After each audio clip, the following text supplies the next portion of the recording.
Here we are, folks, back again. Hope everybody is well. Lot to talk about tonight. Certain races running in various places. The Melbourne Cup, the US election. What does it all mean? Well, we'll try and explore some of those issues without making predictions necessarily. On the show tonight, Damien's teed up ready to come in. We've got the show running, I think, as normal. Just for those who may not be familiar, It's the studio setup. We've got Damien teed up over there ready to come in. We've got the various multi-views and the chats and the other systems running. The streamers running effectively. I did have a bit of a panic with the computer. Decided that need to do a mandatory update just before the show. I hate doing that because you never know whether it's going to work, but it did seem to come back. The dogs are here, of course, having had their walk and their breakfast. So hopefully it'll be relatively quiet until somebody knocks on the door or something. So that'll be interesting to watch. But nevertheless, they seem quiet at the moment and hopefully will remain so.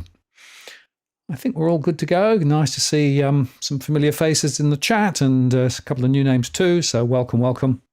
Hope you're going to find this show interesting, informative, and hopefully a bit of fun too. Going to take the pre-show off. And I'm going to run the start of show. I'll be back in just a moment.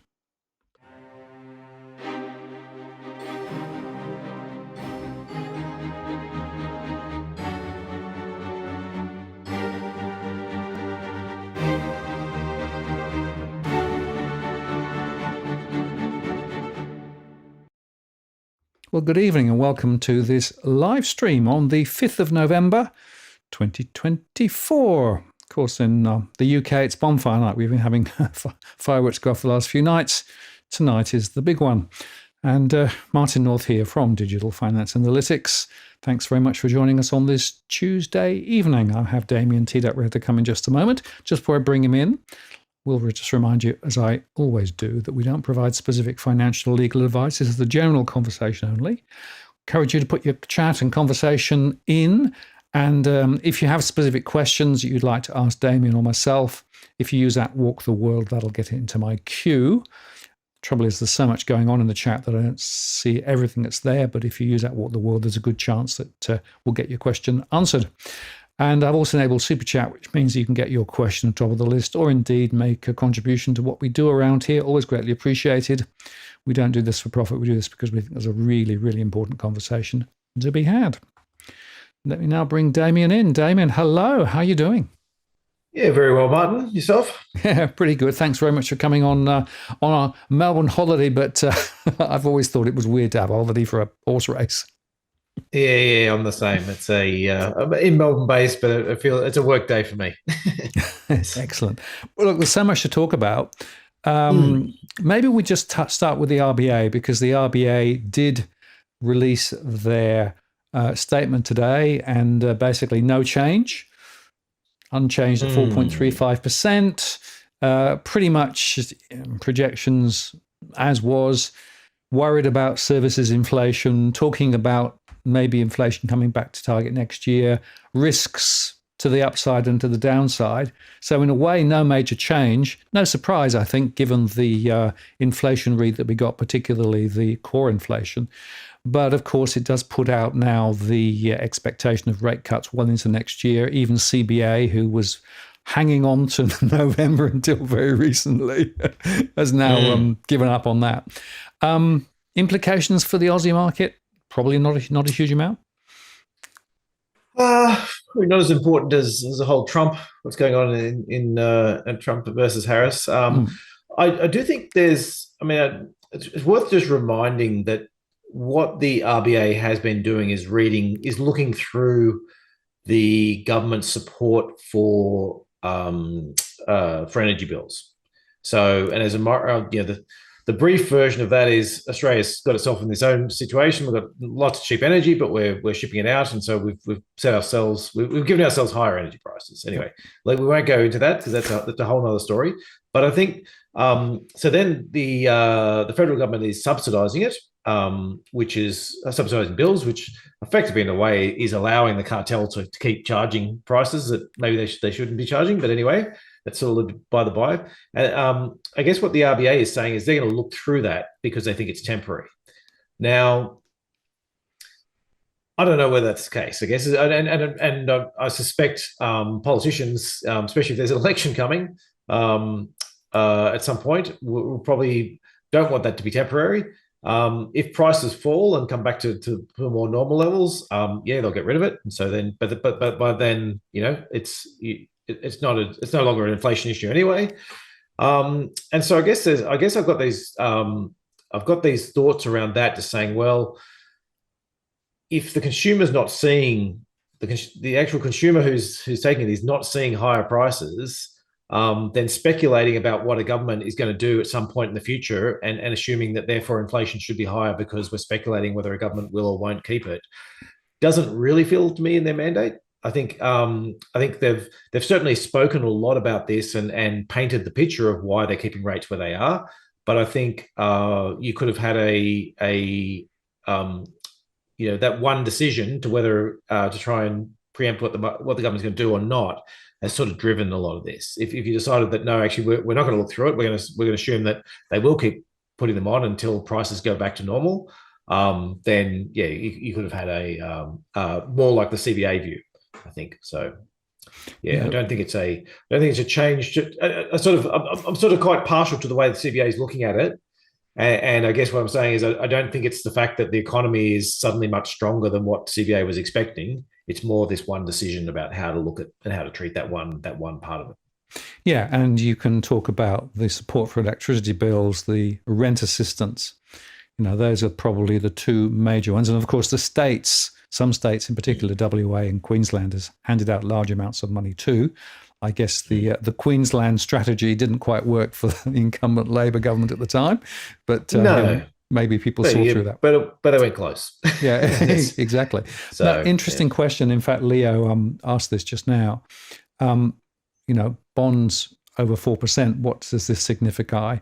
Does it mean higher for longer? And just to put a little bit of context on that, this is actually the Aussie bond, which is this is the 2-year, which of course is a proxy for the cash rate, and we're at 4.13 now. And you can see that compared with the September-October period at 3.5, it's quite a lot higher. Now, I don't know whether this is a local situation, insofar that we could look at the US bonds or the UK bonds, they've all gone the same way, which suggests to me that this is probably part of a bigger story than just what's happening in Australia. But the bond price is higher does tell us something, I think, about the trajectory of rates. Yeah, and I think the way I tend to think about it is if I'm talking about the 10-year or the 20-year rate, what's happening globally has an outsized effect on that. So it is pretty rare that you see a move up, say, in the US bond yields. At the same time, you might have all this negative news in Australia, which might suggest that the 10-year bond should be coming down. But quite often you'll see the Australian 10-year bond, at worst steady and probably rising a bit as well. So that those longer term bonds are much more relative to what's happening in the rest of the world. The shorter term ones, so by the time you get back to the 2-year, that's starting to get pretty close to what's going on in Australia. And that's where I think you can get and obviously the 90 days and 180 days is very much what's happening in rates, and it sort of gradually moves its way as you go. And so I do think there's some of this is this idea that this whole Trump trade idea, and if Trump gets in, will that suddenly mean that we're all in for higher inflation and tariffs and all these other factors, and that might be true, but in a way, I wonder for Australia whether it might actually be high tariffs from the US on China might actually mean more deflationary goods for Australia in terms of China's busy building. They're still building all these things and trying to get it out to other markets, and if Australia doesn't put the tariffs on as well, which I don't think there's any plans to, or I haven't certainly haven't seen any, is that then China's, where else can I sell my goods, and if I can't sell them there, do I need to mark them down cheaper to get them out to other markets? And you might see a little bit of if there's tariffs go on, there's probably some devaluation in the Chinese yuan, and so that's then going to make things cheaper for Australians. So I'm not. I do think there's a certain amount of this is the Trump trade, so to speak, sort of pushing a lot of these all in the same direction. But I don't think it's as there's lots of inconsistencies in the Trump trade. Let's put it this way, and that's just one more of them, I think. Well, let's go into the discussion then about the US. And obviously, Tuesday in the US is election day, so we don't know the result. Some polls are showing line ball between the two parties. There was one in Iowa, which was seen by some as an outlier, seen as others as a significant indicator. We'll wait and see. But I guess the question is, there are some things that we can conclude whoever gets back in, that probably US debt, government debt, is going to continue to rise. It's a question of how much. And perhaps there's an argument to suggest that if Trump were to get in, then the US debt burden would be even more significant. There's an issue about tariffs, which is much more on the Trump side of the coin. So I guess the question is, how do you think a market's thinking about it at the moment? And what are the factors that you as an investment manager are trying to sort of get your head around? Because you're sitting here thinking, well, there are two routes. Now, how different are these routes and what are the implications for portfolio management? I mean, this must be quite a complex thing to try and get your head around. Yeah. And there's two parts to this. One is the fundamental side about what is going to happen. And the second part is then what's priced, because, to use our horse racing analogy, if you've got a horse that's priced like it's a 99% chance of winning, but it's only a 60% chance of winning, then odds are it's still going to win, but you're just not going to get paid enough to justify the risk you've taken. So you're running a risk of losing. So to use that example, you're betting $1 and you're winning back a cent, or you're getting paid out $1.01 if it's if the horse wins. But you're saying, well, I'm losing if I've got a 40% chance or even a 30% chance of losing all my money. That 1 cent return, even though it's still the most likely outcome, it just doesn't justify the investment at that point. And so it's a mixture of the fundamentals and then the pricing to try and work out where is actually worth having an investment. I think in terms of the pricing, it's been interesting in that we've seen, say, the Trump Truth Social. That's probably been one of the most extreme cases. Now, I haven't actually updated this for the last week or two. I've got a chart though, just showing that as the betting odds basically went from 45% Trump to 60% Trump, the price of Truth Social went up 3 times in terms of its effect. So it is there's areas where it doesn't seem to make sense that such a small change in from 45% chance to 65% or to 55 or 60% chance is enough to spark such a massive reaction. And that's sort of been replicated through a whole bunch of ones. And so, as you said, the polling is very much line ball, but it's been pretty much line ball all the way. Like the polling really hasn't changed a lot. You've had a few outliers on either side, but in a big picture sense, we're talking about 1% up, 1% down in some of these swing states. It hasn't been sort of a wild ride in terms of polling, but we've seen certainly seen a wild ride in terms of asset prices, in terms of drifting one way and drift. Asset prices have moved a lot more than you'd expect given the changes in the polls. And then the betting markets has been very similar as well in terms of what's been priced in. And I think I've got 2 different betting markets here, which I'm just showing. This is up. This I think might have been from yesterday. I don't know if there's been any major changes in this. So it's sort of showing Polymarket, which is a betting market where you can bet basically as much as you want on it. And so it can be affected by individuals. And they've actually highlighted that there's sort of one that's called a Trump whale, and there's another one speculated to be a Harris whale. Well, not speculated. They know the bets are going on of really large amounts, which is actually pushing the entire betting odds around. And then the other one is called Predicted, and Predicted is basically a bunch of academics. It tends to be, and they do bet using financial rewards, but they're limited in terms of the size of those bets, and so one person can't have an outsized effect on it. So the speculation on say the poly market is, if Elon Musk, for example, is betting tens of millions of dollars, then he's quite possibly pushing that market so that the odds don't actually, that they actually reflect his thoughts on it, as opposed to a group of everyone. And so predicted's actually flipped back around now to going from it's going for a Harris win now. So there's that part of it.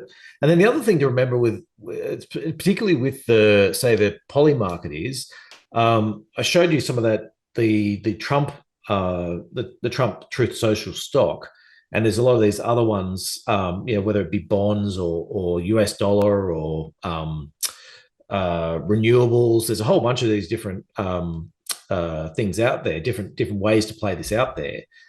And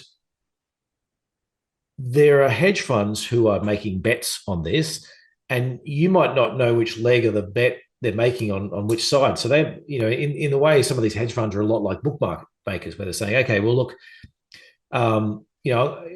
Truth Social at $10 or $11, I'm going to make a bet on that Trump wins, and I'm going to offset my bet by betting on maybe I put a $10 million bet into that, and I'll offset it with a $10 million bet that Harris is going to win.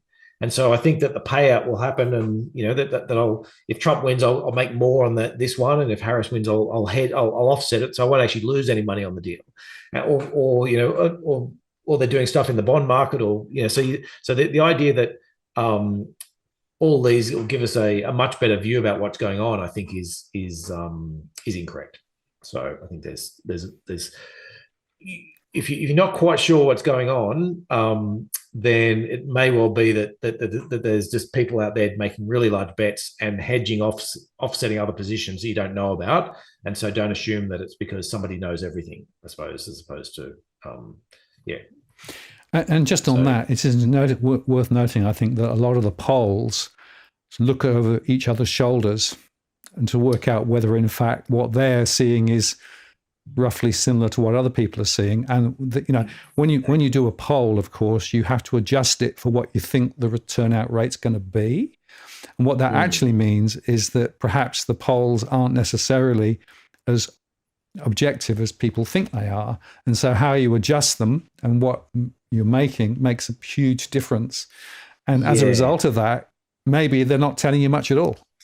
No, that's right. And who was it? Nate Silver came out with an interesting one just a few days ago, talking about how the band of outcomes in polling has just shrunk to almost nothing. Yeah. And it's this idea that they've got their thumb on the scale, and so what I mean by that is, if I'm sampling 1,000 people and Martin's sampling 1,000 people, then it is completely possible that I come up with a thinking that 60% of people are going to win, and Martin comes up thinking 40% of people are going to win, just because of the way it's a random sampling, And so, and if you put the two together and you go, 50-50 is about right, is like fine.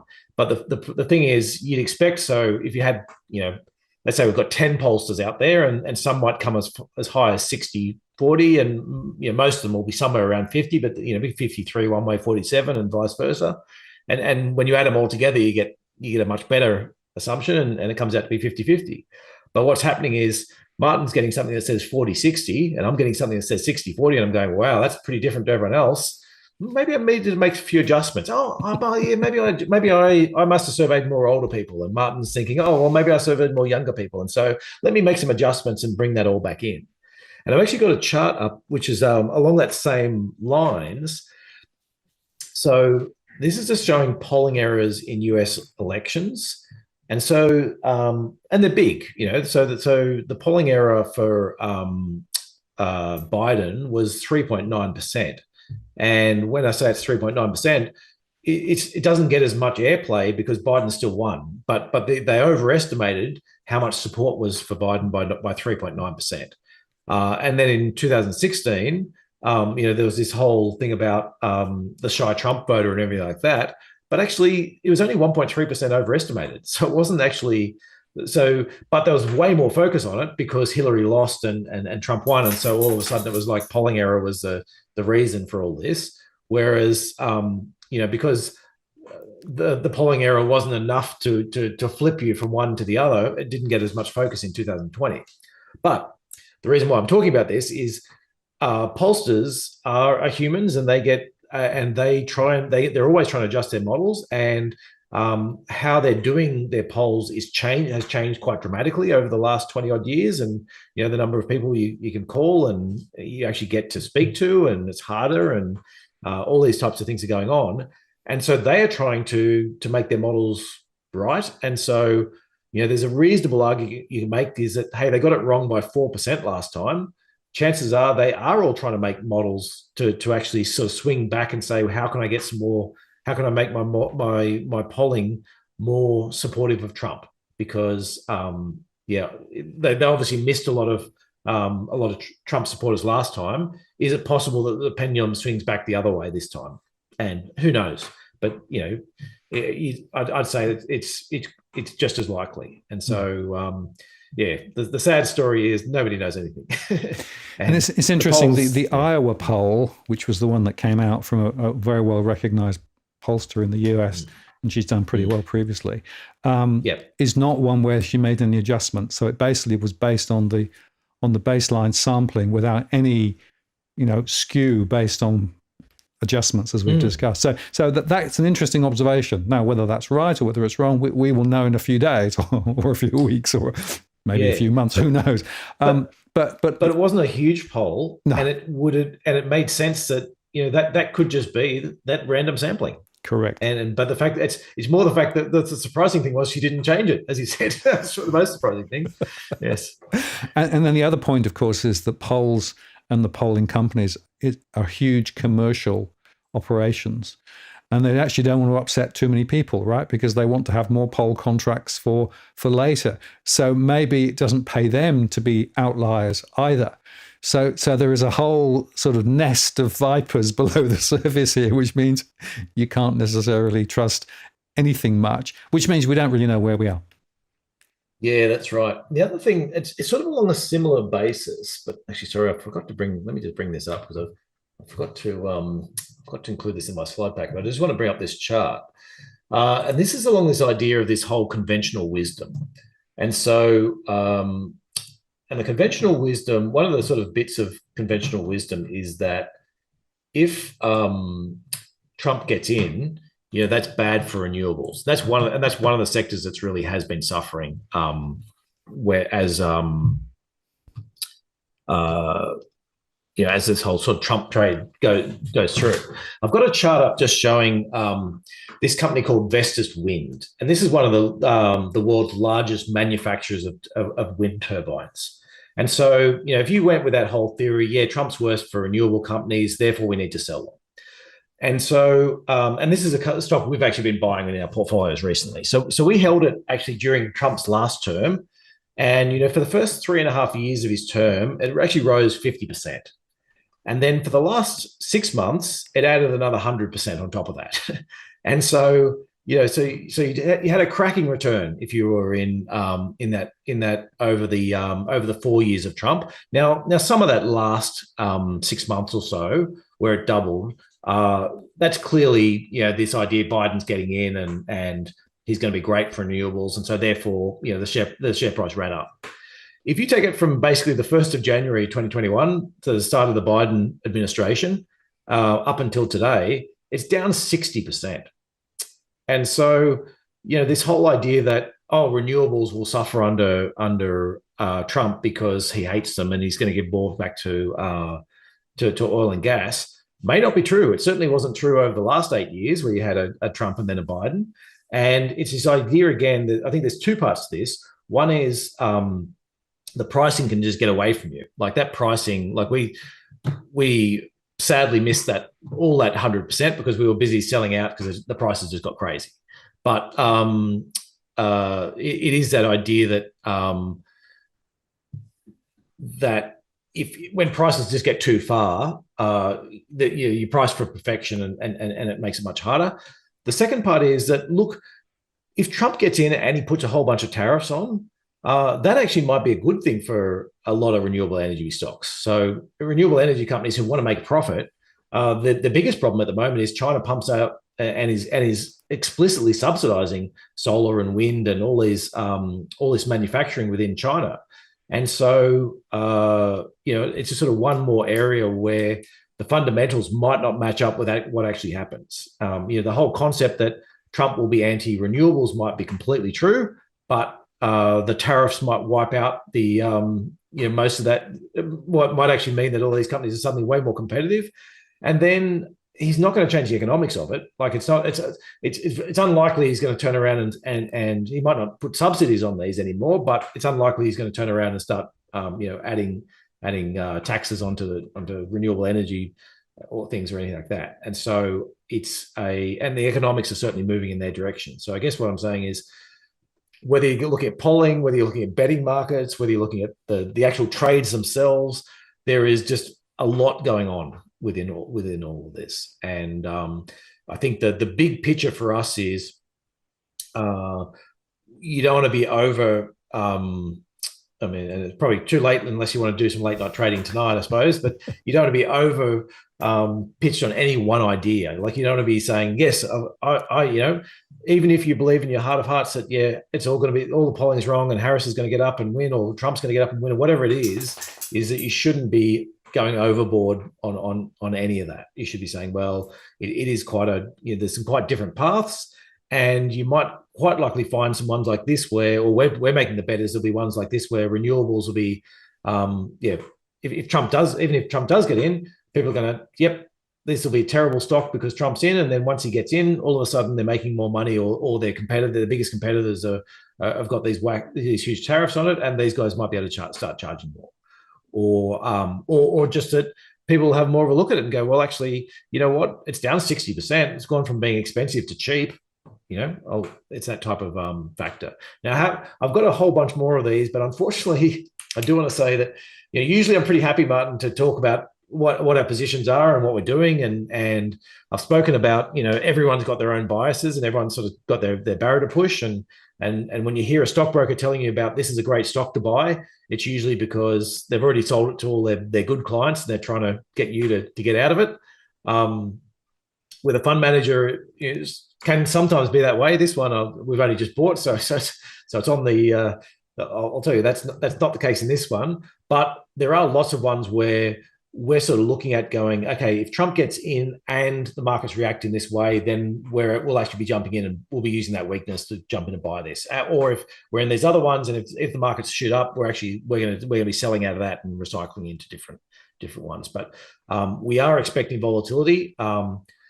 And we've got our sort of playbook about, okay, if Trump wins and this happens, then here's what we're going to be doing. If Harris wins and it's a narrow victory and we're into the court cases and all that. And so I can certainly talk about some of those sort of playbooks with you, which I think is probably the more interesting part. Yeah, okay. Well, we might go into some of that. Just before we get there, just worth reflecting on the US dollar. So let me put this one in. So the US dollar, this is the DXY, is down a little bit. So we had quite a run up, and I guess that was on the back of the so-called Trump trade, when people were thinking probably that's the way it's going to play. Dollars come back a bit, and the VIX shows that in fact the volatility is up a bit. Nowhere near like it was back in last August when it hit 60, but at 21.7, that's higher than it's been for quite some time, which again signals, I think, a little bit of relative uncertainty with regard to what is going on. And it's interesting that Jason threw this question at us, if I can just pick it up. Let's just do that. And he basically asked the question, in the event of a Trump win, do you think X and Tesla prices instant jump? Of course, Elon has been quite a supporter of Trump. So interesting question there. Okay. So actually, let me just write down one or two things I want to come back to as well, because I feel like there's a bunch of things we're circling back to. Okay. So I think this is a great example of one of those ones where I think the Tesla price has had support from this idea that as the Trump's vote percentage improved. He's in the unfortunate part of he's got lots of Chinese competitors. He's also got lots of operations in China himself. I think there's a part where could you see that as is this a buy the rumor, sell the fact, in terms of people are jumping in and sort of saying, yeah, they might be making a bet on the Tesla stock, but actually if Trump gets in, all of a sudden they'll go away, and there might be a bit of an air gap before you pick up some support again. So that there's a trading strategy idea behind that prices of what's pushing that price. And the second part is then there's a fundamental idea. What's the fundamentals going to do? Now that's fundamentals there are likely to support Tesla in the sense that Tesla's biggest risk is China's pumping out EVs at bargain basement prices and pretty good quality ones as well. Relative to what you would have expected of a Chinese car, say 5 or 10 years ago, the quality is much better. And so that's a big risk there. But it also flows back to lots of other companies as well in terms of saying, well, is there a retribution stage to, say, Amazon, for example, that Trump will try and pass measures that will specifically target Jeff Bezos in particular for his support of some of the media that's been quite negative on it. And so you get into that stage and you're like, well, who knows what's going to happen to that? And I think certainly within our playbook, if Harris gets in, we've sort of got some views on what will happen there. And they're unlikely to change greatly. I think within Trump, he has been pretty good at doing what he says he's going to do in a big picture sense. And so there's some things like tariffs and all that type of those types of things we think will come on pretty quickly. But there's also the element in anything that's not sort of as big picture and as more sort of may or may not be a core promise, is that he could be in an interview and answer the question the wrong way and then decide to double down and change his policy because he happened to say the wrong thing to an interviewer and he doesn't want to reverse. It could be that it seems to be that Supreme Court has basically greenlit taking bribes as a president as being fine. So maybe it's that we get a whole bunch of tariffs on China, but then all of a sudden the Trump family is managing his kids are managing a lot more money from Chinese interests and there's more support for some of his companies, and next thing you know, the tariffs are going away. So I think from a Trump perspective, we're a lot more circumspect about how far we'd go on any of those trades. So you sort of say, yeah, well, look, I'm happy to take it a little bit in one direction or the other, but can you guarantee what his policy today is going to be his policy in 3 months' time? And I think, that's much harder to do. And two points just to overlay there. Remember, we've also got to think about what happens to the House and the Senate, right? Because the degree to which policy changes can be forced through those two various houses will be determined by who is leading the way. But the tariff-related stuff doesn't actually need legislation. It can be done by directive, right? Exactly. So that's a really interesting observation. So there are some things that if Trump gets in, he can pretty much do just by signing an order, an executive order. Other things. The other interesting one on that same front is let's say there's a narrow. We sort of break them into 5 categories. There's a Trump big win. There's a Trump narrow win. There's like something going on and court cases everywhere, and it's really unclear. There's a Harris narrow win, and there's a Harris big win. And so if you're in the Harris narrow win case, I think there's sort of a thought that, look, Harris won't be able to get anything done. All these Republicans will suddenly flip around and become deficit hawks again, and they'll stymie things and they'll stop trying to gum up the works. And maybe that's true to a certain extent, and particularly later in the term. But there are these expiring tax cuts, and I think they will use that as a tool to get a lot of the other things done. So I think the Republicans in particular will be very keen to keep those tax cuts, particularly for companies and for some of the the larger income earners. And so I think that's that will be a real opportunity for Harris to actually get a bunch of stuff done in terms of or more done than what people might think, because they're expiring automatically, and so there will need to be legislation to be put them on, and the Republicans will be certainly willing to trade something, I would think, in order to keep those. And so so that's the Harris narrow win. And I think so. I'll tell you the different scenarios. What do we think the default sort of market moves are? Is that if there's a big Trump win, that's most likely Aussie dollar negative, in that more tariffs on China affects they're a biggest export destination. Positive for markets with more tax cuts, negative for bond prices. And so what that would mean is we'd see bond yields go up, and it's a negative for owning bonds because of that thought of higher inflation. If it's a narrow win, it's probably more neutral for the Aussie dollar. That's probably mostly been priced in already. Actually, all three of those we think are probably largely priced in already within a little bit.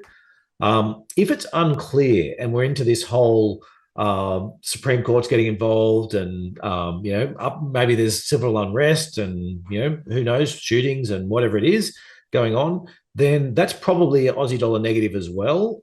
It's probably markets negative. There's probably a bit of flight to safety. You end up with the US dollar stronger, and in that case, there's bond yields positive, in that there's this flight to safety for a couple of weeks, maybe a couple of months, where nobody really knows what's going on. Everyone's at legal loggerheads, and you sort of have that bit of stasis. Then you get that the Harris narrow win. It's probably slightly Aussie dollar positive. It's probably a slight negative for stock markets and a slight positive for bond prices. And then a big Harris win would just extend all those out. Positive Aussie dollar, negative markets, and bond prices positive. And so if that's really your default, then it's a question about saying, okay, now, what happens if the Aussie dollar happens to rally for other things, or markets, if markets fall 5% and we're in one of these scenarios, what do we do? There's all these different scenarios we sort of looked at. But the big ones, really, I think that the big unknowns are if it is very close, or if Harris gets in. There's been a lot of legal maneuverings already, and the Supreme Court just today came out with a few things to sort of, or at least three of them did come out to basically say, well, we're not going to make a decision on this, but it might be the type of thing we might get involved in. And so you can certainly see, the big one, I guess, to watch is that there are some rules that if states do particularly egregious I guess, inconsistencies with the federal laws, then the Supreme Court can step in and change state laws. And it does, and that's the one that came out today, where a couple of the more conservative justices are talking about saying, well, maybe we should be considering some of these. And so the question is, I think placeholders have been put in a number of different swing states, and you could easily see some legal challenges that might end up being pushed to Supreme Courts. And whether it seems that they should be able to step in or not might be different to whether they do. Do you get violence? Do you get, 3 or 4 months of uncertainty is probably a decent hit to US consumer confidence. I think in that scenario, it's probably hard to see US consumers out there spending willy-nilly. And so if you go through a considerable period, maybe you can start to look at periods of actual real economic damage. And so, that's probably your real one to watch, is to say, well, if that happens and happens for a long time, is that actually enough to spark you some problems? And chances are the Fed will step in at that point and be more liquidity, lowering interest rates, the Fed put, so to speak, comes into play. And so then there's another question, which is saying, well, would they end up doing, if it's a quick turnaround though, do they do too much? So if it looks like it's really bad and you get like 3 or 4 weeks or a month of uncertainty, and the Fed suddenly cuts rates by 50 basis points or 100 basis points and throws all this extra liquidity, is do you get that sort of rebound out of that in terms of when you do get a winner, that suddenly there's this extra, the market's had this extra juice to it. So so I've given you probably every different possible scenario there, Martin. But it does make the point, doesn't it, that it's so much, it depends, right? Because there are so many different routes that this can go. But I will come back to this point. If you look back since 1995, whether you're blue or whether you're red, government debt's gone up. And I don't see that trend changing. So I think we can be pretty clear that the demand for bonds, particularly US Treasury bonds, will be quite enhanced because they're going to be issuing a lot, which probably puts upward pressure on bond prices. And that in turn has a potential impact on the way that the financial markets work, simply because of the fact they're going to need more money. Yes, that's right. And you've got that higher hurdle. And the other one thing I wanted to come back to is that volatility chart. Yeah. So we spoke about volatility. Now, that's the VIX, isn't it? You had up there. Yes. Yeah. So what that is, that's the implied volatility, which is basically the price to buy options. And it's interesting in that there's some weird stuff going on in option markets. I guess is that even as if you picked something. Let me take the big picture first. So the big picture of what that's saying is, when things are uncertain, it suddenly becomes more expensive to hedge your portfolio in either direction. So if you're looking at this and saying, "Oh, I'm going to go buy some call options," and so when the market booms up, I've got all this leverage, or I'm going to go buy some put options to protect me in case the market tanks. In a way, the VIX index is just telling you, is it cheap or is it expensive to do so? So, and as you said, at 21 is relatively expensive, certainly versus the last few years, is relatively expensive in terms of that, which is just a sign that there's this uncertainty, and that's one of those ones where it's like, well, when I do think if either Trump or Harris gets in and wins comprehensively, that's going to drop quite suddenly. And actually, even if you think, and probably even if it's a narrow Trump win, I think that would drop quite suddenly, insofar as I don't think markets are as concerned about a wave of lawsuits and insurrection and violence and all that if there's a narrow Trump win. It's more likely to happen in the uncertainty or with a narrow Harris win. And Trump's obviously been priming. He sort of swings between telling people, we're going to win this, we've got it, to the polls are rigged and they're already trying to steal the election. So so I think that's probably where you can see on the VIX. Just on the VIX, the other interesting. Sorry, just while we're on VIX, it's worth noting, of course, that there are now many, many more shorter-term options available to traders. Yes, the VIX tend to be longer-term options, so the old mode of options. So one of the questions is, to what extent does the VIX reflect the true positions and the true pricing of other options that may be out there under the short terms, right? Yeah, and the shorter term ones are actually, I haven't seen them in the last week, but they did have considerably higher volatility the last time I looked. Yeah, definitely. And the interesting thing on that is, if you look at the Truth Social as just as one of the highest leverage positions you can get in terms of whether which way the election goes. So there's a bunch of people making option bets on that, and the options tend to expire on Fridays, is most expiries tend to. So, but the volume isn't coming on next Friday. So most of it's actually either the biggest chunk is the following Friday, but it's pushed out as well further. And it costs a lot of money. Like, if I'm talking about what's the choice, if I'm in a relative sense, if I'm talking about buying an option that expires at the end of this week versus buying an option that expires the end of the next week, I've got to cough up a fair bit to get that extra week or extra month or whatever it is that I want to stick on the end of that. And most of that option value is later. And I thought it was actually really interesting that as the Trump stock tripled over that time period, so suggesting that all of a sudden he was way more likely to win, all the option volume was happening later out, which was people were saying, well, he might be more likely, but I don't think the answer is going to be in by the end of next week. I think I'm going to have to wait at least a week or longer to try and get a real clarity around that. And that's just one more of those. There's so many inconsistencies in the Trump trade. We'll get to gold as well, I'm sure. But just when you look at it and you go, well, how can it be so much more certain, but you don't think the answer is going to be in next week?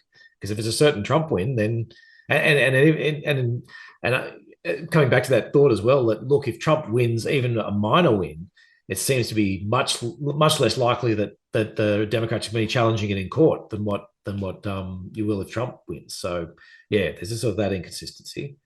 And then, do you want to go gold now, or should we talk other stuff? Well, let's touch on gold in a second. One quick question, which just bowled up. What about the reverse repo market? There's a really interesting thing happening in the US at the moment where the depth of the US reverse repo market is shrinking. It's partly to do, I think, with the Federal Reserve running down its balance sheet. But there's now an interesting liquidity question in all of this too. Yeah, look, I have my bigger picture view on the liquidity is that the Fed have a fire hose that they are itching to turn on and point at any possible problems. Yes. And so I think it's not incorrect to say, look, the problems we have are usually short-term plumbing issues, and so we need to watch out for what are the short-term plumbing issues coming on, and there might be an area that could pop up.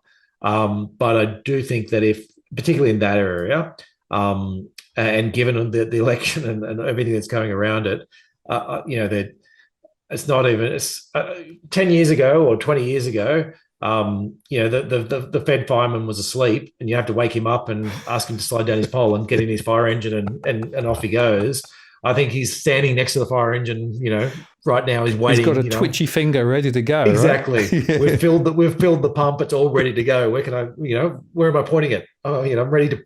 It's just a question of the direction. So, So I guess I've got much fewer concerns about that than I did 10 years or 15 years ago about when crises were happening. Yeah, fair enough. And of course, the Fed is going to make a decision later in the week, right? I think it's Thursday. Is it Thursday this week? I think am I right? It's soon. Our time. Yeah. It is soon. It's soon. Yeah. Yes, absolutely. Yes. So that'll be an interesting one. Now let's touch on gold then, because of course the story with gold is, it's been running hot, particularly over the last little while. This is the chart of the gold futures. Reversal recently, but it's now come back a little, right? Yeah, but that hot run, up to that record highs. So ordinarily you say, well, when you've got a strong US dollar, usually gold price is weak. And when you've got rising real interest rates, usually gold is weak. And we had both of those. And at the same time, the charts where they talked about, this is a Trump trade and that's a Trump trade. And I think some of them are like, well, if it went up over that 2-week period, then we'll call it a Trump trade, regardless of whether it should have been or not. And I guess what I'm just the main thing I want to point out with the gold price is there is the fundamentals, the typical fundamentals you'd look at there are inconsistent with what happened, and I think that's where there's opportunities coming up now, and that's just one. There's one more area that when you look through all these different assets and you're like, well, they can't both be true. We can't be both looking at record gold prices and expecting a continued strength in the US dollar and expecting interest rates to keep rising. Something's got to give, and so I think within your portfolio, that's the part where we're certainly looking at and going, well, just a minute, we've got this one asset class that's gone really well, and we can't completely explain why that's happened because we've got these other ones that they should have been some correlation, but they've gone the other direction. Okay, let's lighten up that one and let's add a little bit more to some of these ones where it doesn't make sense. And I think overall in our portfolio, we have been over the last couple of weeks, lightening up on here's a Trump trade that's, here's stuff we held in that it would have gone well if Trump won. Okay, it's already gone well. Okay, let's start selling out of that and let's hold a little bit of extra cash, or let's flip it into other assets that look like they might be underpriced. So, using that renewable energy one, look, that's not a today. I don't know when the bottom will be in that, but the stocks are already cheap, and I think over the next 6 months, even if Trump gets in, we'll see them bottom, and there'll be some growth in that. And if Harris gets in, well, actually, I'm happy to own it at today's prices anyway, because it's already come down a lot on the expectation that Trump will get in and smash it. So I'm like, I feel there's assets like that where it's a bit of an each way bet, and it is just a matter of keeping that view that, look, I can have my view about what I think is going to happen, but I need to acknowledge what if I'm wrong, and what are the where am I exposed, and it's not just everything down on one single bet. And I suppose the question when it comes to sort of the gold and what drove it, one of the issues is we know that China is still accumulating gold, and some other central banks are accumulating gold. We know that some investors in China, retail investors, are also accumulating gold too. And I wonder whether this is also a potential signal, and raises a question about the relationship between the US dollar and BRICS and all of those things. We had Putin running the BRICS brigade quite recently. And if you look at the proportion of the economy worldwide that BRICS is now at least touching in some way, it's actually rising to be quite significant. So I don't know whether that's also another overlay in all of this, and whether that dynamic is likely to change under whoever gets in with regard to Trump or Harris. But it seems to me that broader context is something probably that we should be thinking about too. Yeah, well, and I think, look, okay, so there's two parts to this. One is the BRICS part, which I sort of don't really subscribe to the idea that BRICS is sort of like the future power, and this is and consolidate. I think they're slightly united in that they dislike of, say, the strength of the US dollar and the power that the US dollar has, but they also don't like each other. If you pick the right, whether it's India, China, or whatever it is, it's like within the actual relationships. It's not a homogenous block, I guess, that's going to stick together through thick and thin. I do think there's quite tenuous leaks. There's quite tenuous links there. So that's one part. I do think you're right in that that it's a distrust of the US dollar, and it's like, and most importantly, what happened during the Ukraine war, how all the Russian reserves were seized. That is a huge driver. Yep. And I think that's continued. That's most of the reason why I'm still in gold, is that I do think that's probably a continued driver. And if Trump gets in, and I haven't seen this too much out there, but in the back of my head, I'm like, well, if Trump gets in and he's like, well, so if I don't like a country, I can just kick it out of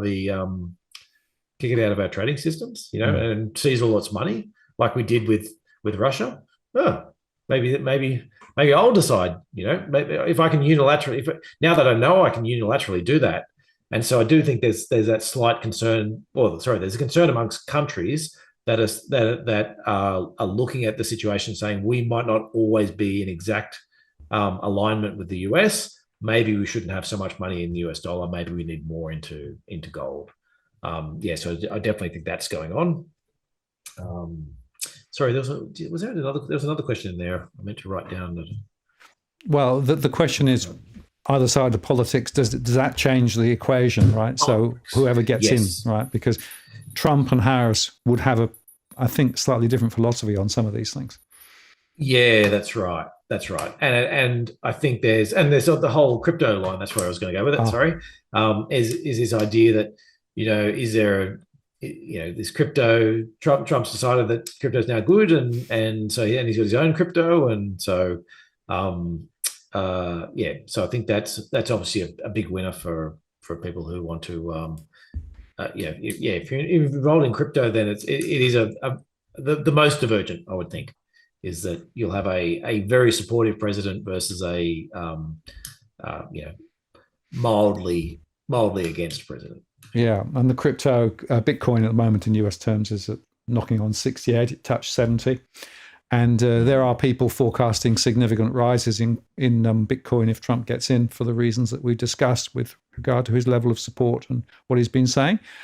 We will see, I suppose. But it does show you the volatility if you look at what's happened with the crypto over recent times, up, down, and who knows when next. Yes. The other that I wanted to touch on, I didn't touch, I was meant to show this one chart as well when we're talking interest rates. Sorry to circle back a little bit further back. I just had a fascinating chart, I thought, from Morgan Stanley. And what they're showing is the average shallow cutting cycle. That's the top line, which is the, it ends up in the top spot. It's sort of like the brownish colored one. And the blue line right next to it is showing what's the market implied. So basically what it's saying there is the market's basically priced a typical shallow cutting cycle at the moment. And then we've got that, the line right at the bottom is the average deep cutting cycle. So he was talking about this whole pricing mechanism we were talking about, and bond yields and whether they might rise and things like that. Is that if it is coming back to if you're investing in bonds now and you have a shallow cutting cycle, then you probably won't get much change in the bond prices. You pick up your yield, but there's probably not a lot of change within it. If you get a deep one, though, that's where bonds will actually rally a fair bit from current positions. And so it's this idea that you've got to keep going through in terms of the investing, which is, okay, I might think it's going to be a shallow pricing one, but if that's what's already priced into bonds, then there's actually not a lot of danger, not as much danger in that investment at that point, versus if it priced something else into that. And so, yeah, so that was the only other. That was the only other chart I'd forgotten to bring up as we're going through. Wow, that's very interesting. And the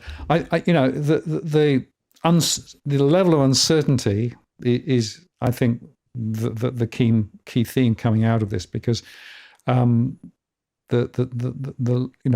election is there, which begs another question, Damien, and that is, we normally get a Santa rally, right? Normally we see November up to December, and then at the end of the year we hit a peak. Now, we've had a strong run if you look at the major markets. So my question to you is, what do you think about the Santa rally? Have we had that brought forward to this side of the election, or are we going to get another one?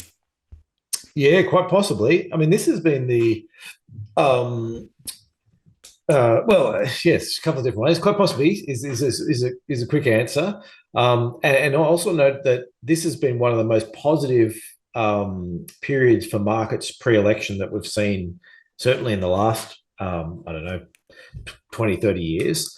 Typically, markets have a bit of a swoon just coming into the elections, and then, depending on who gets in, sort of take off from there. So we haven't had that this time around. And then we've got I do think if you get a Trump win, particularly a Trump big win, that's sort of would set the scene, I would think, for another melt up in equities and bond yields. And until you sort of saw that bond yields got high enough that they upset the apple cart. I think that's sort of that'd be sort of my default thought around, could you get there? Look, I think if Harris gets in, there's quite possibly a bit of market weakness around that, but I think we'd probably be looking to use that as a buying opportunity, and that you could see some that Santa rally. Your biggest thing I'd keep coming back to is how much uncertainty we get, how much civil unrest in the US. What are the court cases, and what's that looking like? Is that really hitting sentiment? Because I think that's going to tell you whether you have a Santa rally or not. So I'll put that through as a big one. Yeah, nobody quite knows, because we're in interesting territory. I mean, the PE ratios on the 500 are significantly higher than an average. Yes. The tech stocks have sort of reasserted themselves, so they had quite a strong set of results, and so that was on the nose. Now come back a little bit. So that's another interesting angle. Although Apple, of course, is off significantly because of concerns about the iPhone sales in China in particular, and a few other things too. So, and I think we spoke about last time was the AI side of it, and saying, well, will I need it? Will I actually need a new iPhone with all this AI, yeah. or is the old one going to be fine? And it's, to me, it certainly seems as if most of the processing is going to be done on servers somewhere. And so, yeah, there's those issues, and then, you know, if Trump does get in, there's probably retribution towards China, towards Apple in China. So if Trump's throwing tariffs everywhere, then Apple is a reasonably big sign, big symbol in China of the US, and you could see them, you know, taking revenge, so to speak, on Apple, which isn't a problem for any of the other tech stocks, because you know, Amazon's pretty negligible there, Google's not there, you know, Meta and Facebook, you know, really aren't there in any major way. Like, it's not the same. You don't have that the same risk for most other countries, most other companies there. Well, Citi came out with a report literally in the last few minutes saying the markets are positioned very bullishly, particularly in the tech sector. And, you know, it's priced for perfection. What happens if we don't get perfection, I guess, is the question. The other interesting observation, of course, is that the Dow is now going to have Intel dropped out and, you know, NVIDIA put in its place. So to what extent is that going to actually then impact the shape of the Dow? Because, of course, until quite recently, so the tech stocks were actually outperforming the rest of the market. So that'll be an interesting play too, I think.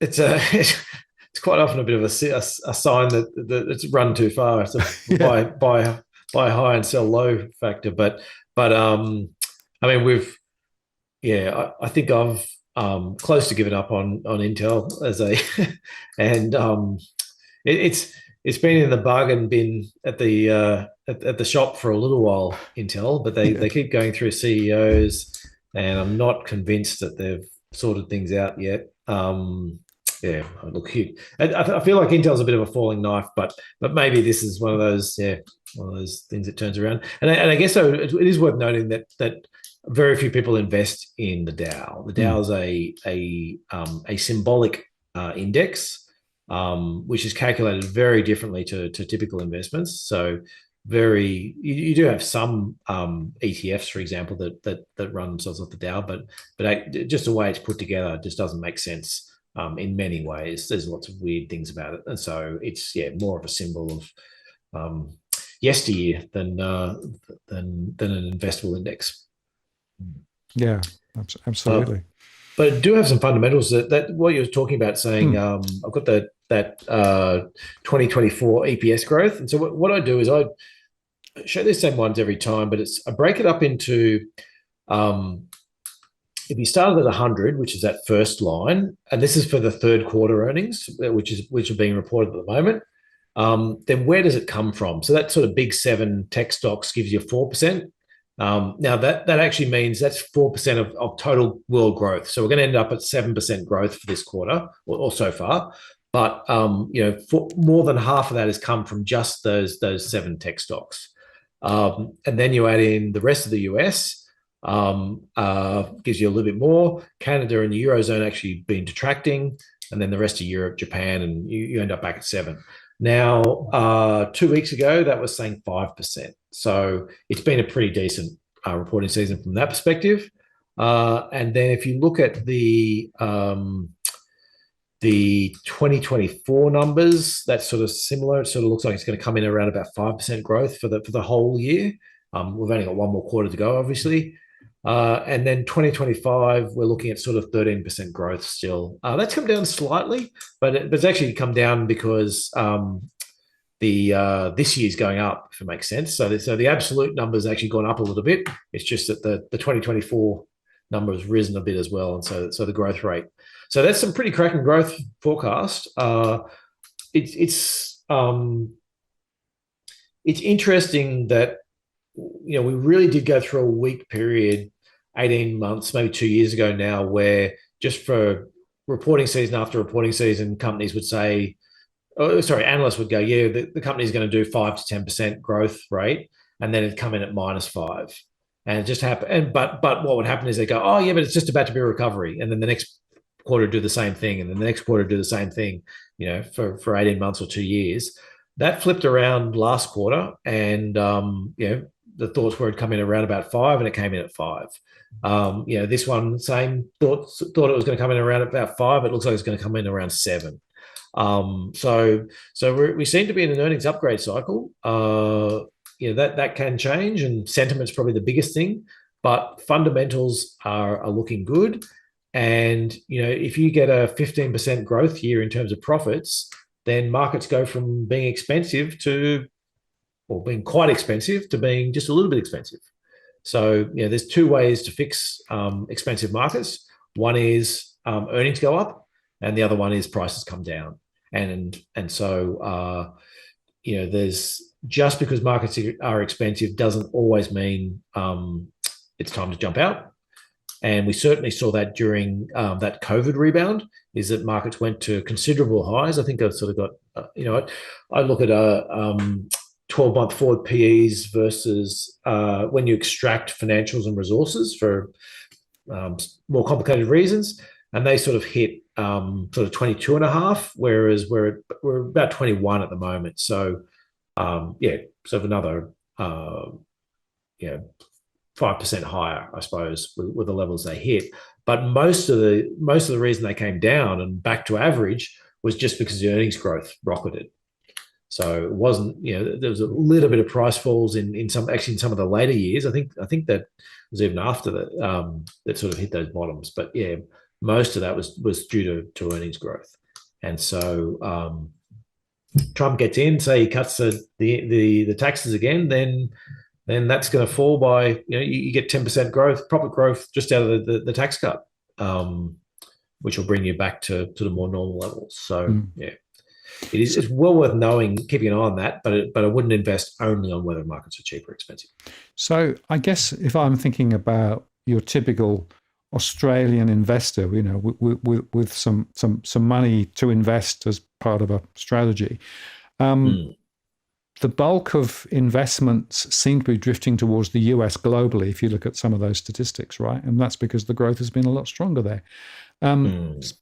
Are you therefore pretty much forced now to dip your toe into the US market if you actually want to get significant growth into the medium term, especially with what the Australian economy is doing and what China is doing? Are you forced to do that? Well, we're looking for as many alternatives as we can find. Just seeing if I can easily pull up a chart of my Europe versus the rest of the world, because that's I guess the big picture I take so I invest in the top 1,500 stocks globally, which is sort of the top 60 or 70 Aussie stocks. So large blue chip stocks is my sort of target market. And what tends to happen is those stocks tend to be listed somewhere, but they're really global. So if you took CSL, for example, or BHP, yeah, they're listed in Australia, but they really are global stocks. Like their markets are right around the world. And so what I find is you can often find stocks that are listed in, say, Europe, that might have very similar exposures to US stocks, but they're cheaper just because they happen to be listed in Europe. And also they can fall into the trap of, some of the stocks listed in Europe are just European stocks. So if you took a, say, in Australia, it said Commonwealth Bank, well, it's got negligible operations overseas, a little bit in New Zealand, but for by and large, it is an Australian stock. So yeah, you are getting that. And so that there is an element to that about saying, can I get exposure elsewhere? If I look at Europe, and again, that ex banks and resources, the average is it trades on maybe about a 10 to 15% discount to the rest of the world. Right now, it's trading on more like a 25% discount. So, weak growth in Europe, but it's cheap. And that's excluding some of those more troublesome sectors. So the question for me is saying, well, what can I find in those stocks where, and Vestas Wind Energy is one of those examples of ones we've been buying in the last week, where it's like, well, actually, yeah, it's cheap, it's it's high quality. We think it'll do well. Japan's very similar, except the problem in Japan is when you look back over 20 years, you get this period where Japan was, was one of the top economies out there. And so the stocks over there got very expensive. But so your average is Japan trades roughly in line with the world. Right now, it's trading on maybe a 30% discount to the world economy in terms of valuations. But maybe a trading at world isn't the right level. Maybe it's somewhere in between those. Maybe it's 10 or 15% discount, but still it's cheap to buy Japan. So I guess where am I coming from? We were buying cybersecurity stocks the other day, and we chose to buy a Japanese one because we thought we're getting a very similar exposure to elsewhere, and it's 20-30% cheaper than the US counterparts, and it's got the same customers. It's not a cybersecurity stock that only sells in Japan. It's a global stock. It sells right around the world, and so I do think there's an element of that. But the reason why everyone's doing what you're saying, is because the US consumer doesn't have that heaps of debt, because they did deleverage in the financial crisis a lot more than, say, the Australian consumer did. They seem to be holding up pretty well in terms of spending. They got some wage growth there, some individual wage growth in the US that we really didn't see within Australia, and to a certain extent Europe. So it does look economically. We still haven't seen. The US still looks better than elsewhere. Now it's just a question of how much better. How do you price that? Can I find the same exposure elsewhere for cheaper? That's sort of the game we're sort of looking to play at the moment. And that, of course, implies an exchange rate risk as well. Yes, absolutely. Sorry. It does from an Australian investor investing out. For me, if I'm buying a stock that's mostly a global stock, but it happens to be based in Europe versus the US, you do get a fair bit of. You don't have to worry as much about the currency, I suppose, insofar as. Let me use an example of so it's the weight loss drugs. There's one of them's listed in Europe, the other one's listed in the US, and they're both sort of in a very similar market. You have some bad results or whatever it is, some question marks over inventories building up. They'll both fall away at sort of similar levels when you adjust for currency changes as well. So I guess there's and their earnings are coming from the same source. So you will eventually get there, I guess, is in terms of the earnings side. So I worry a lot more about Australia, what's the Aussie dollar doing versus sort of that global currency, so to speak, than I do about whether movements in Europe versus US will change, because the big exporters in Europe will, if the currency moves one way, it might rise, and if the currency moves the other way, they'll fall, and it will sort of equal out some of that. And that's actually, as a bit of an aside, that's actually usually the problem with Japan is when you're buying Japanese stocks, so many of them are exporters, is that you can find, say, it's Toyota or all car companies, Toyota, Honda, Mitsubishi, all the car companies. When the currency goes, when the stock market rises, often the currency will go in a similar direction and offset all your gains and losses, fall. The yen will fall and offset your gains, and vice versa, because they're such big exporters that everyone locally is always looking at how much they're earning in the local currency. Yeah, very interesting. Well, one last topic before we close off, and that's the APRA ruling and hybrids. This is something which people may have not noticed, but it's actually quite a significant development, and I wouldn't mind exploring with you the implications of what this actually tells us. Yeah, look, I think this is a good thing, to be honest. Hybrids it's this weird thing with pricing of lottery tickets, that you sort of go through the idea that when you've got events that are quite unlikely. Humans are just not good at pricing them. And that's why in almost all countries, lotteries are regulated by governments, because otherwise people just create these lotteries and everyone thinks, hey, I'm going to win all this money, and they don't do their maths right, and it ends up being you end up losing money on it. And hybrids are sort of the same but opposite, in that you have a very small chance of losing your money, but it's not a zero chance. And we just saw, I mean, the reason why they're doing it is because the Credit Suisse hybrid holders lost all their money in that recent transaction. And so I feel like APRA and ASIC for years have been trying to push this idea that hybrids they're risky. They're not the same as corporate debt. They're not the same. They're definitely not the same as bank deposits. But because the banks are the ones issuing it, people are like, well, I can get a term deposit through Commonwealth for 5%. This one's 8%. I'll just take the 8%, and it's the same risk, isn't it? It's still the Commonwealth. Without going, no, it's not.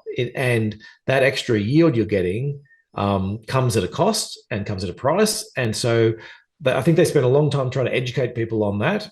Decades trying to educate people on it, and it just didn't happen. And so I think it's the right decision. To be frank, is that as the way the Australian market is set up means hybrids. Well, for a couple of reasons. One is that stockbrokers could sell them, and stockbrokers tend not to have any other yield products. And so what would happen then, and quite often stockbrokers won't have access with government bonds, or even just sometimes they just don't even know how to buy them, because it just hasn't been something they do historically. And so it's like, well, you can buy, if you come to me and I'm a stockbroker, I'll sell you equities, or I'll sell you this yield product. And look how high the yields are. They're way better than what you can get at a term deposit, without explaining that whole risk aversion, because you're like, well, I'm already selling like a very high risk equity product. And so the fact now I'm selling a high risk debt product sort of doesn't make that much difference to them. But it Damien, does make it just we had a question, just to be clear. Let's just explain what a hybrid is. Right? So basically, a hybrid is a bond that's effectively issued by the bank, but it is effectively at call convertible if they need it. That's the difference, right? Yes, and it can be convertible into equity. Yeah.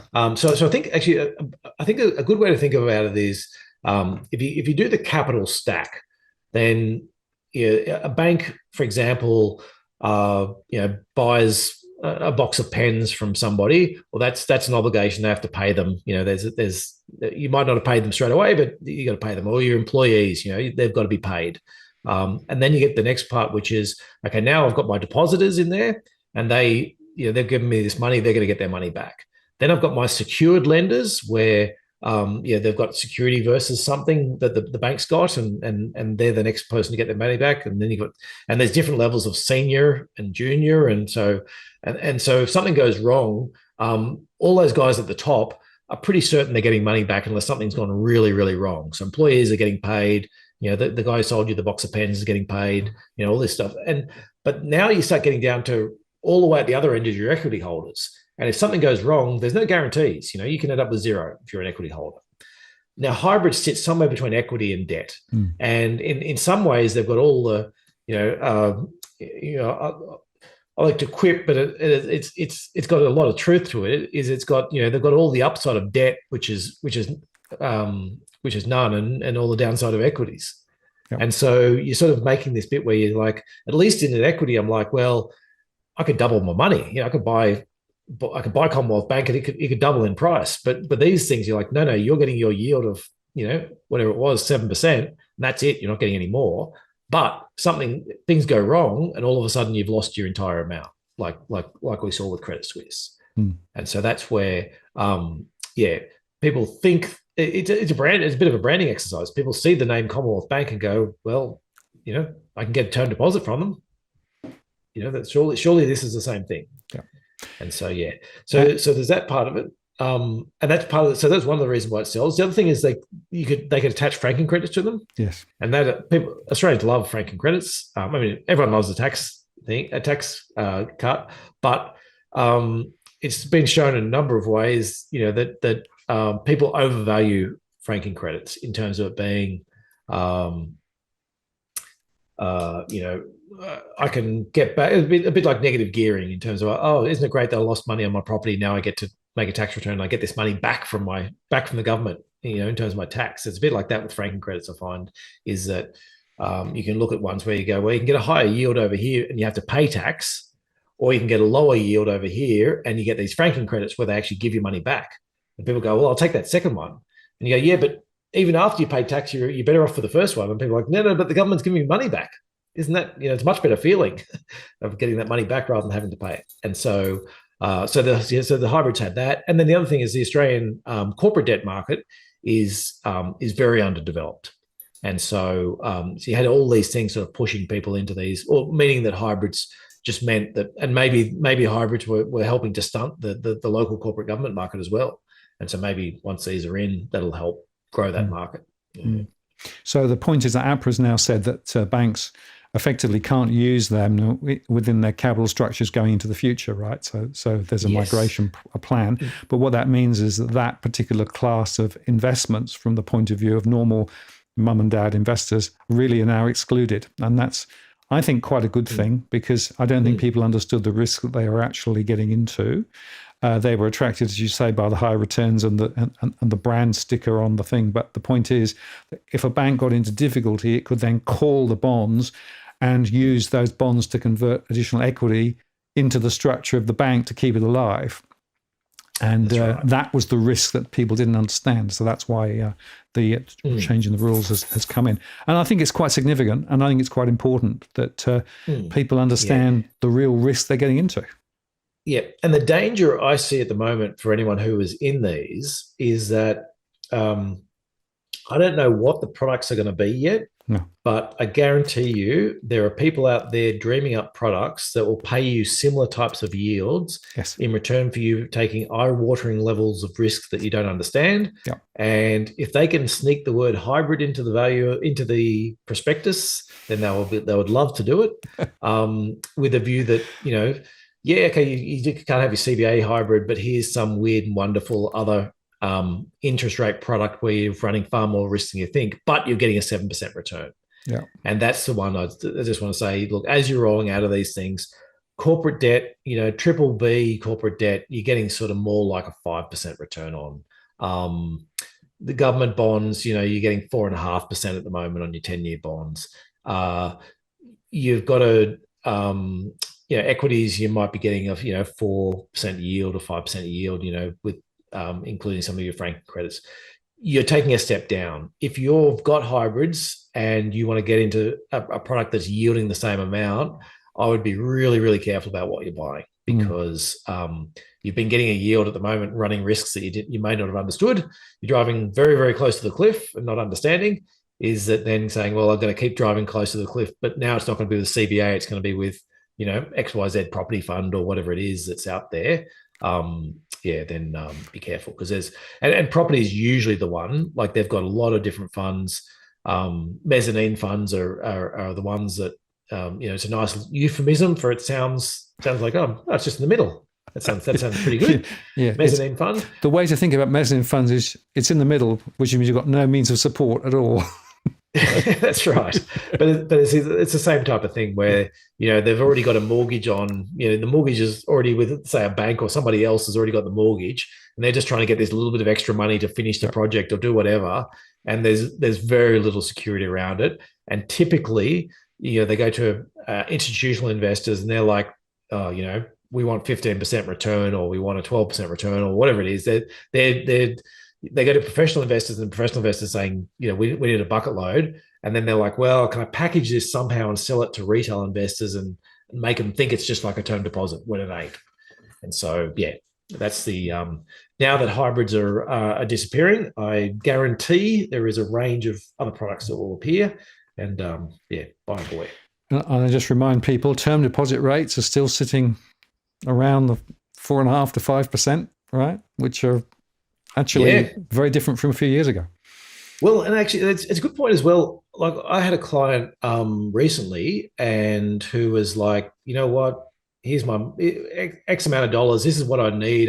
If I got a 4.5%, 5% return, then over the next 20 years, then I'm happy with that because that's going to cover all my expenses and whatever it is for that portion of the portfolio. And so we've gone, fine. You can buy a 20-year Aussie government bond and get almost a 5% yield today. So take it. If you want to stick, 50% of your money and dump it into that, that's covered you. There's your 5% yield. And then you can go and invest whatever elsewhere, or maybe that's 100% of your money. And you're just like, I just want to, I want to step out, but you won't get that rolling your term deposits. Because if you're rolling your term deposits and you run into problems, and the Australian economy runs into problem where you're back where we were a few years ago, where you're like all of a sudden getting a 1% return or a 2% return. Yep. So for some people, and that person in particular, made a lot of sense to say, yep, 5% will do it, lock that money away.